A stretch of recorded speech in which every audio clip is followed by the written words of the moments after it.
I'm horrified. I knew that this apology was not going to be good, but okay, we need to unpack that. There's a lot to unpack there.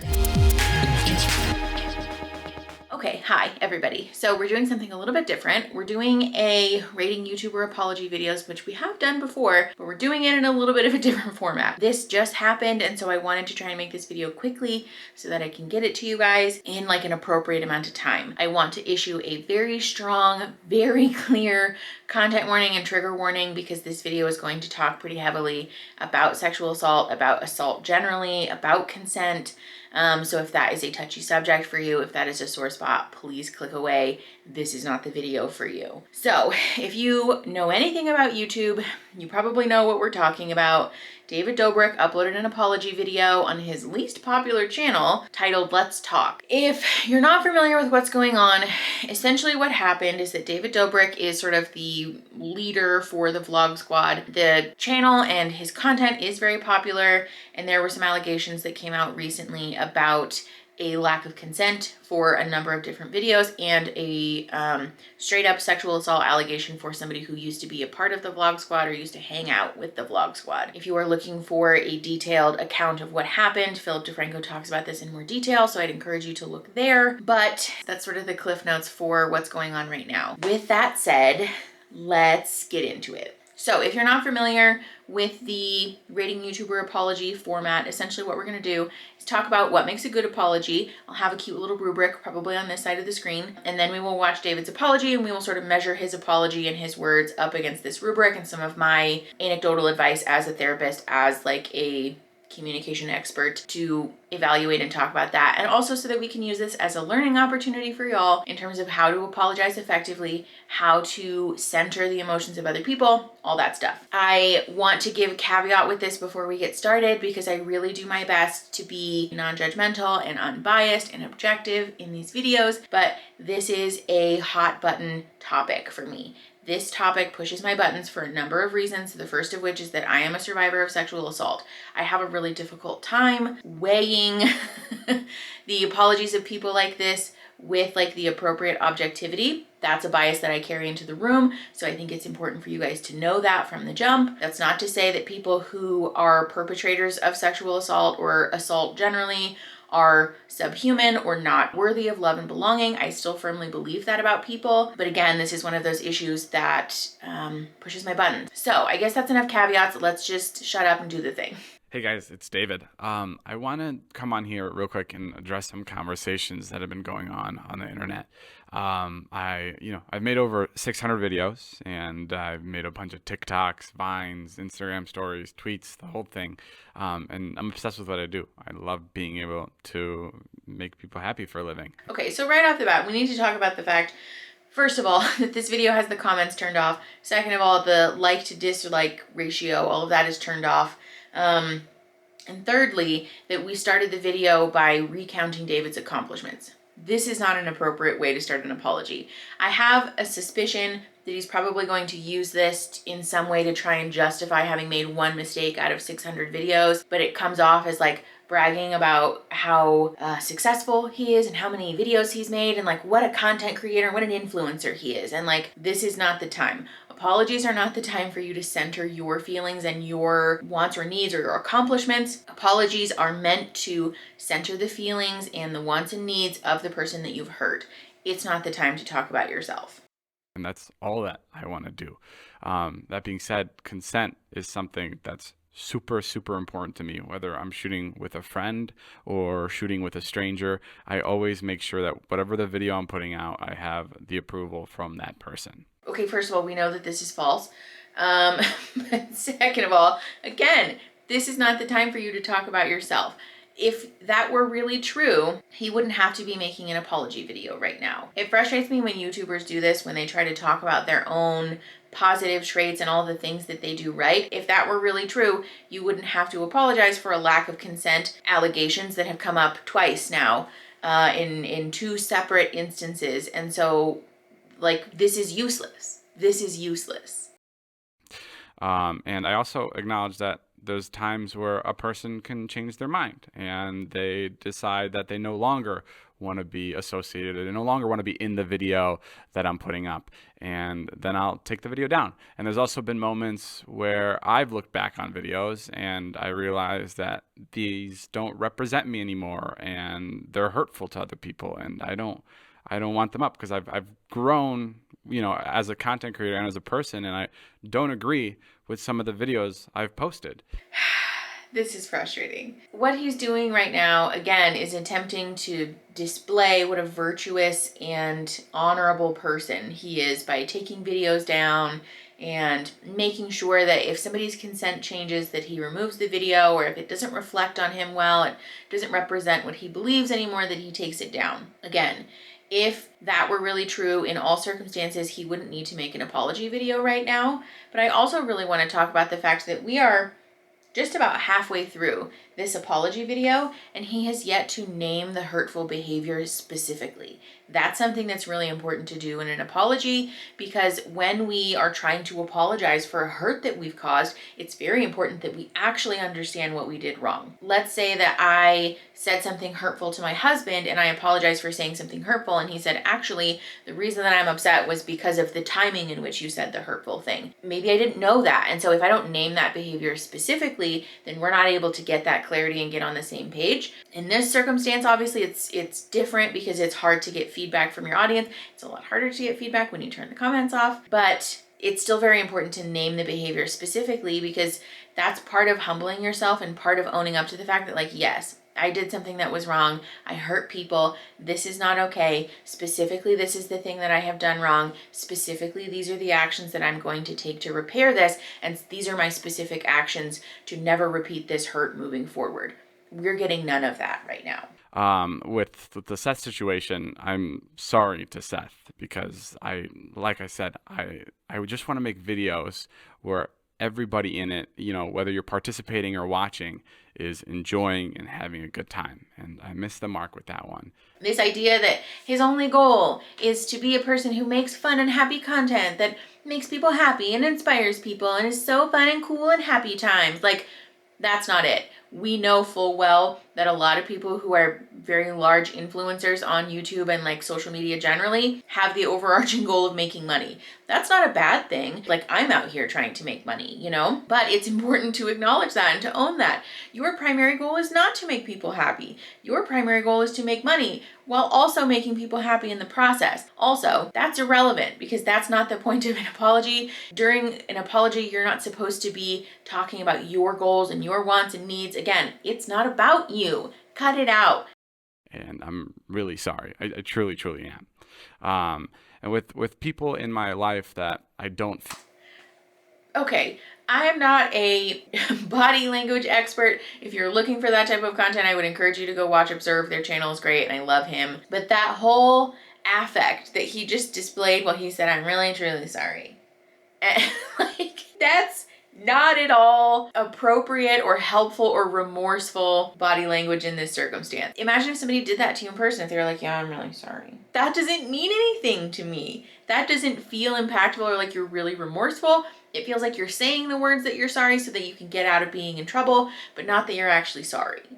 Film with anymore, like Dom and, the other people that I no longer film with, I chose to distance myself because I don't align with some of the actions, and I don't stand for any kind of misconduct, and I've been really disappointed by some of my friends. I'm horrified. I knew that this apology was not going to be good, but okay, we need to unpack that. There's a lot to unpack there. First of all, he named the person specifically who has been accused of raping someone while she was unconscious. So I think it's clear that he's trying to in some way reference that or apologize for that. But the absolute gall to get on YouTube and upload a video in which you have the comments turned off, you have the likes and dislikes turned off, you titled it Let's Talk, and then you're gonna sit there and not specifically apologize for something, but you're also gonna try and throw your friend under the bus instead of acknowledging and owning the fact that you created this environment,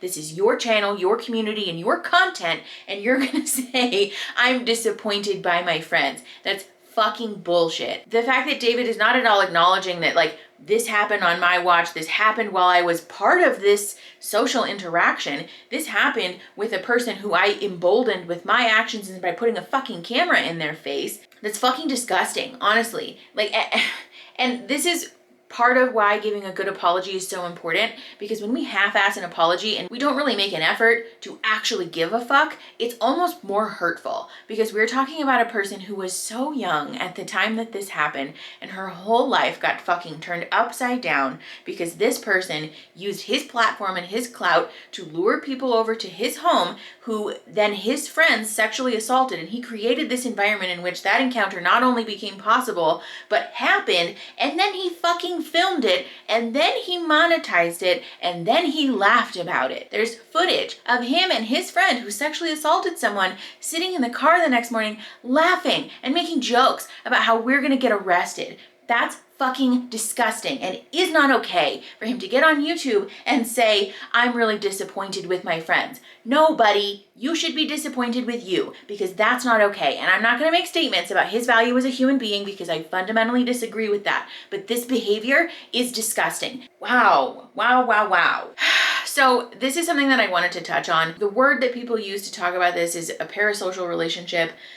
This is really relevant for YouTubers specifically because when I sit here and talk to my camera, there's nobody else in the room. You guys see this footage usually several weeks after it's been filmed, and unfortunately I don't know any of you in person. And you guys know a whole hell of a lot more about me than I do about you. And so it creates this feeling though, where because you know a lot about me, because you watch the content that I put out, because people watch the content that David puts out, people feel connected to them and they feel like they know them, and it's almost this feeling of friendship. This is dangerous. And the way that this played out here, from my understanding, is that there were young women who were enticed to attend an event at this person's home or wherever it is that they were, purely through clout alone. Again, I think it's worth noting that if, two young women received a text message from a friend who said, hey, a friend of a friend of a friend of mine is having a party, let's go. Most people would be like, I mean, I guess, maybe, like, I don't know, maybe if I'm not busy, but because it's David Dobrik and because it's the Vlog Squad, it's a big deal. People feel special if they're invited to something like this. And so that's a power dynamic. That's a power differential that's really important for David to be mindful of, because people will put up with a whole hell of a lot more from somebody who they feel has a lot of clout and a lot of sway, or like this happens with celebrities. Like this is something that we witnessed in the early 2000s with all of these young men who were in these like boy bands and these pop punk bands that used their celebrity and their fame to abuse people, because you can get away with a lot more when you're famous and when you're a celebrity and you have money and people like you and they want you to like them. They're much more inclined to say yes to things that they wouldn't normally. Consent is not as simple as getting a yes or the absence of a no. It's important that consent be enthusiastic. It's important that consent be well informed, and it's important that consent be freely given and potentially freely revoked at any time that the person feels that they want to.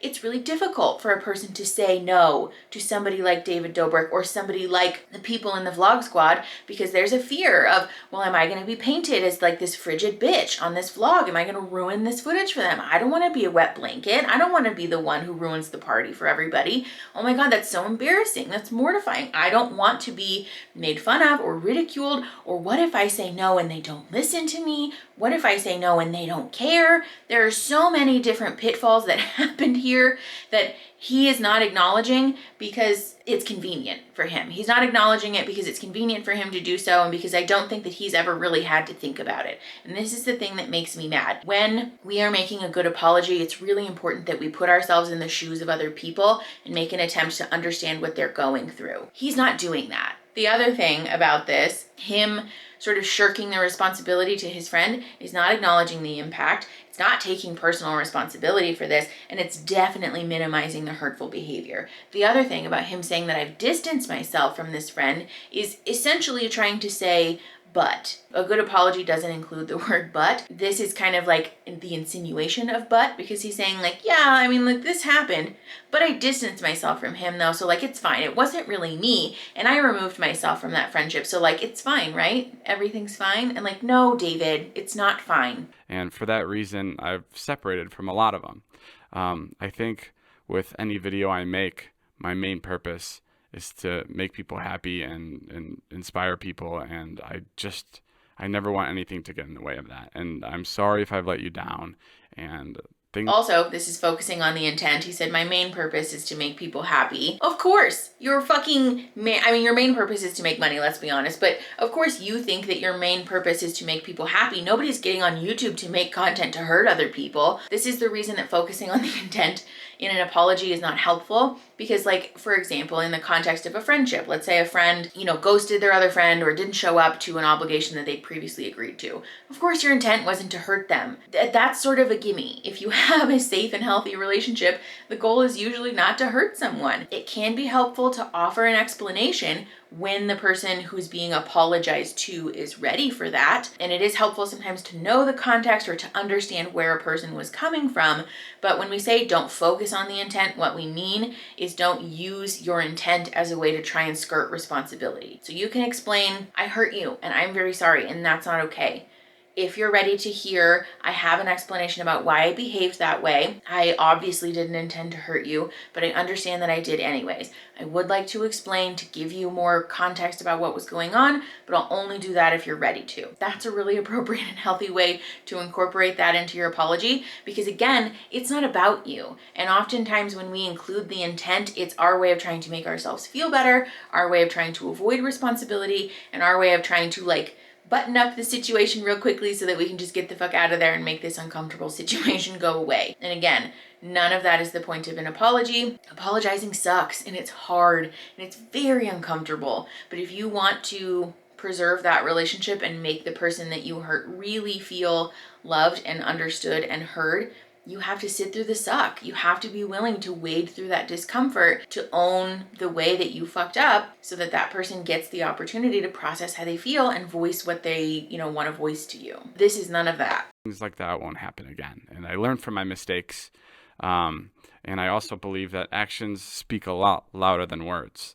And, you can take my word for it that I'm going to change, but I'll also show you and I'll prove to you that, the mistakes I made before won't be happening again. But yeah, that's it. All right. I love you guys. I'll see you later. Ooh, wow. There was a lot of authenticity lacking in this apology also, which is another really key part of a good and healthy apology, is to be authentic and genuine. This comes off like he didn't script it, at least. It didn't sound like he was reading from a teleprompter, so I'll give him points for that. But it really does not come off as genuinely remorseful, and it does not seem like he really cares that much. It just comes off like he's sort of like, okay, yeah, that's it, I guess. I agree that, his actions moving forward are going to be the indicator about whether he was being truthful or not, I guess. But I guess on the other hand, I kind of disagree with that though, because just because he's going to adjust his behavior doesn't mean he's genuinely remorseful. And I'm also doubtful that we'll really see that many changes in his content format, because the crux of the issue here is, yes, that someone was assaulted and that, several people were assaulted, but the underlying cause of that is that David created this community in which that was allowed and that was seen as normal. And that's David's responsibility. He's sort of the ringleader of this, little subculture, and he did not take accountability for his role in that. He did not own or acknowledge how his actions and his influence, contributed to that series of harmful incidents. And so he didn't commit to change the community or the cultural values of the people that he hangs out with. There was not any mention of like, maybe we'll stop filming everything. Maybe we'll stop trying to turn everything into fucking content. Maybe we're going to refocus and make a conscious effort to show you guys content that, maybe goes up a little less often or is maybe a little bit less curated, but is more responsible, and that we're going to put these checks and balances in place. None of that. None of that was mentioned or said. None of that was included. I take issue with this apology from top to bottom. The only thing that I will give him credit for is that it's not long as shit. I appreciate that it was short, but it's frustrating to me that this apology was short and also flippant, also filled with nothing. Like, even though the footage was short, there really wasn't anything of substance in here. So let's review our rubric here. Takes responsibility, didn't do that. Acknowledges the impact, did not do that. Doesn't focus on the intent, definitely didn't do that. Doesn't minimize the hurtful behavior, he absolutely did do that. Doesn't include the word but, failed that one. Makes every attempt to not repeat the behavior. We don't know, we shall see. Again, I am doubtful that we'll see any kind of meaningful change in his community or the way that he runs his channel and his life. Super fucking disappointing. Not an appropriate apology. I'm just disappointed and frustrated by this because, again, I think this was, you know, an opportunity for a YouTuber to model the appropriate behavior and to come back from this with a sense of humility and grace, and we didn't see any of that. There's just like this flippant bullshit 2.5-minute apology, and we don't even get the opportunity to leave comments or leave likes or dislikes because he's being a coward. So fucking yikes. If you guys like these videos, like the video, leave me comments. I would love to know what your guys' perspective is. Please be mindful and please be considerate of the other people in the comment section. Include trigger warnings if you're gonna mention assault allegations specifically. But I would love to know what you guys think, what you're feeling, what your thoughts are about this whole situation. Subscribe to the channel if you guys wanna see more content like this. We do make lighter content here that's kind of fun. So definitely go watch some eye bleach if you need it. And share the video to help the channel grow and to help each other grow. And I will see you guys next Saturday. Okay, bye.